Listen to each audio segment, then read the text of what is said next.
छत्तीसगढ़ी गाने देखने के लिए हमारे YouTube चैनल को सब्सक्राइब करें और नए अपडेट्स जानने के लिए बेल आइकन के बटन को क्लिक करें।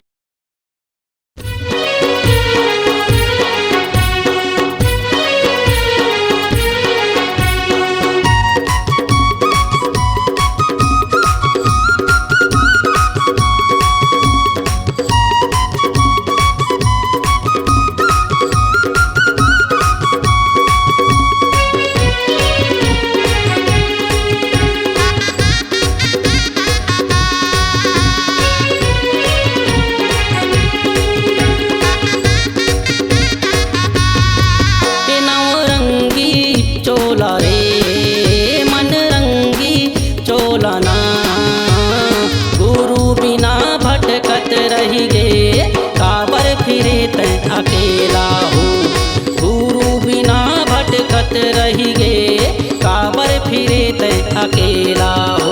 नवरंगी चोला रे मन रंगी चोला ना गुरु बिना भटकत रही गे काबर फिरे तै अकेला हो गुरु बिना भटकत रही गे काबर फिरे तै अकेला हो।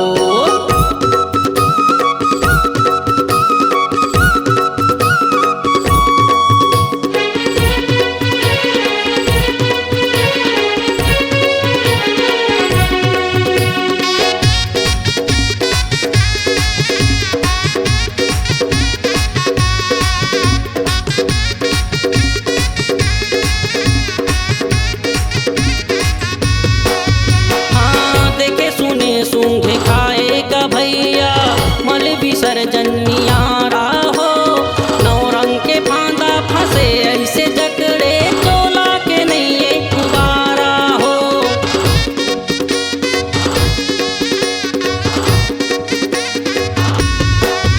हाँ देखे सुने सूंघे खाएगा भैया मल बिसर जन्नियारा हो नौरंग के फांदा फंसे ऐसे जकड़े चोला के नहीं कुबारा हो।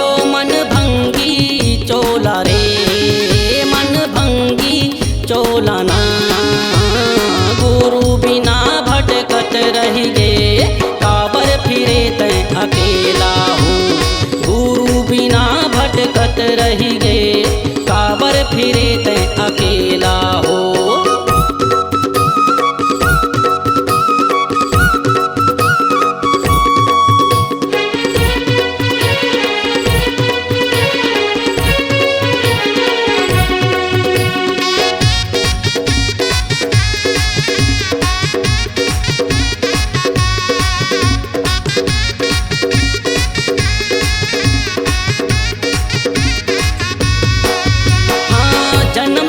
ले जिंगाई से अटके नहीं तो बनाए सहारा हो भोजन भय मैथुन अटकेगा भैया निद्रा जीवन के आधारा हो।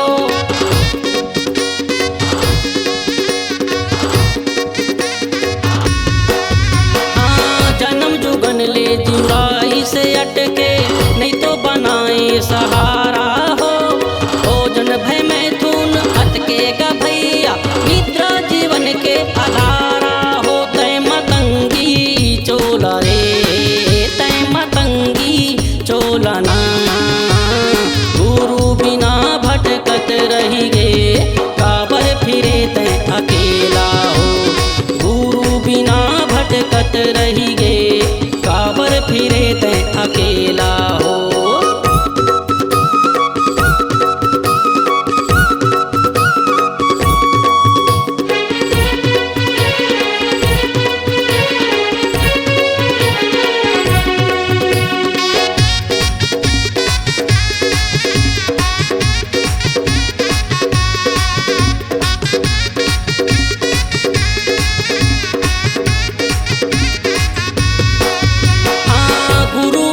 सतगुरु निहोरा सबके हेखे हनहारा हो जल भरम अब तो मन ले मिटा के कर ले काया के उद्धारा हो।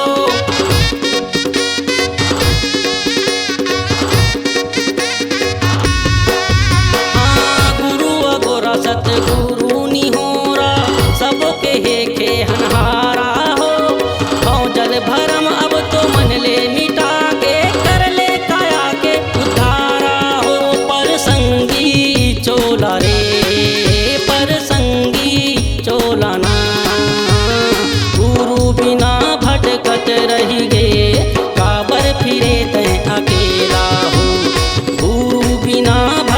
भटकत रही गे, काबर फिरे तै अकेला हो। ए नवरंगी चोला रे मन रंगी चोला ना, गुरु बिना भटकत रही गे, काबर फिरे तै अकेला हो।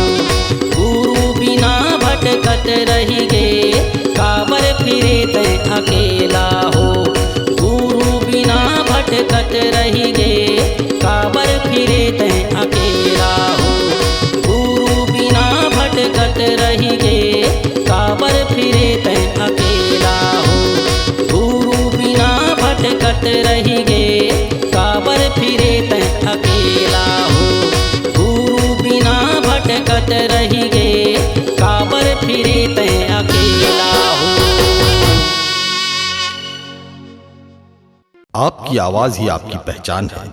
यदि आप अपनी आवाज को एक नया आयाम देना चाहते हैं तो चले आइए मल्टी ट्रैक डिजिटल रिकॉर्डिंग के लिए AVM audio video studio, Khamtarai, Raipur. Mobile number 9301523929 और 7869646201। यदि आप नए एवं पुराने गीत सुनना चाहते हैं तो avmgana.com में जाकर गाना फ्री डाउनलोड करें और YouTube चैनल में AVM गाना और KK कैसेट्स को सब्सक्राइब करें।